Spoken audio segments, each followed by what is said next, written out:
ভাই? ডানা জায়গা আছে, ওর বলেন ডানে ঢুকতে বলেন।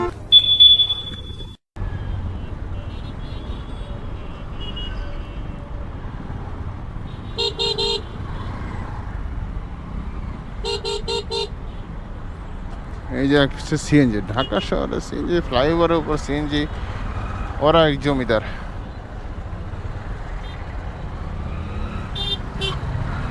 শুধু শুধু আটকা রাখছে।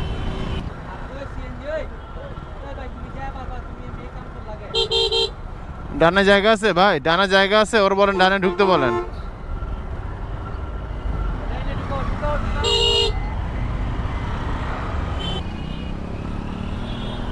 আপনি ম্যাক্সিমাম জ্যামগুলোর যদি আপনি সোর্স খুঁজেন, মানে ফ্লাইওভারের পরে সোর্স, মানে রুট খুঁজেন যে কোত্থেকে জ্যাম শুরু হয়েছে, দেখবেন যে শুধু শুধু কোনো কারণ নাই, কোনো সিগন্যাল নাই, কিছুই না, অকারণে জ্যাম তৈরি হয়েছে।